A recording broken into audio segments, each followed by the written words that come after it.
कमरा नंबर 17। बारिश की वो रात कुछ ज्यादा ही भारी थी। रेलवे स्टेशन के बाहर खड़ा पुराना शिव शक्ति लॉज हमेशा की तरह आधा अंधेरे में डूबा हुआ था। आरव ने ऑटो से उतरते हुए ऊपर देखा। टूटी हुई बैल्कनी, झपकती ट्यूबलाइट और दीवारों पर उखड़ा हुआ पेंट। रिसेप्शन पर बैठा आदमी बिना नजर उठाए बोला, कौन सा कमरा चाहिए? कोई भी, बस एक रात, आरव ने कहा। रजिस्टर पलटा गया, फिर अचानक उसकी उंगली रुक गई। कमरा नंबर 17 खाली है, आदमी ने एक पल रुककर कहा। लेकिन क्या? आरव ने पूछा। आदमी ने चाबी बढ़ा दी। कुछ नहीं, बस रात को 2 बजे के बाद बाहर मत निकलना।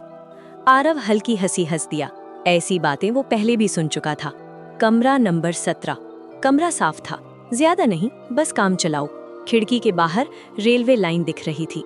रात के 1:45 बज रहे थे। आरव मोबाइल स्क्रॉल कर रहा था कि ठक ठक ठक, दरवाजे पर हल्की दस्तक। आरव चौंका, दरवाजा खोला, बाहर कोई नहीं। हवा होगी कहकर दरवाजा बंद किया। ठीक 2 बजे कमरे की लाइट अपने आप फ्लिकर करने लगी और तभी बाथरूम से पानी टपकने की आवाज आई। आरव उठा, नल बंद था, फिर भी पानी की आवाज। शीशे पर कुछ उभर रहा था, धीरे, जैसे कोई उंगली से लिख रहा हो, मत रुको। आरव के हाथ कांप गए। पुराना रिकॉर्ड। अगली सुबह आरव नीचे गया। यहाँ कमरा 17 में क्या हुआ था? उसने सीधे पूछ लिया।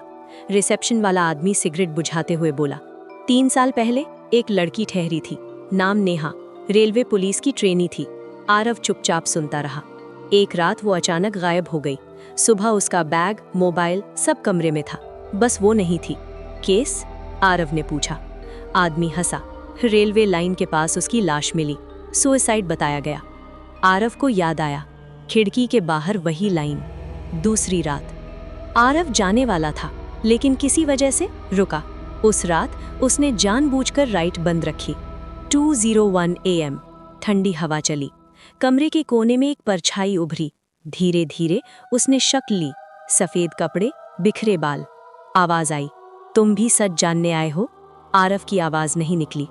मैं मरी नहीं थी, वो बोली, मुझे मारा गया था। अचानक कमरे की दीवारें जैसे पिघलने लगी। आरव ने खुद को एक अलग सीन में पाया। नेहा कमरे में बहस कर रही थी, सामने वही रिसेप्शन वाला आदमी और एक पुलिस अफसर। पैसे, फाइलें और एक धक्का। सच, नेहा ने एक बड़ा केस पकड़ा था, रेलवे जमीन घोटाला। लॉज सिर्फ ठहरने की जगह नहीं था, बल्कि डील की जगह। नेहा को चुप कराने के लिए उसे रेलवे ट्रैक पर फेंक दिया गया और केस को सुसाइड बना दिया गया। आखिरी चेतावनी। सुबह आरव पुलिस के पास पहुंचा। सबूत, रिकॉर्डिंग सब दिया। जांच शुरू हुई।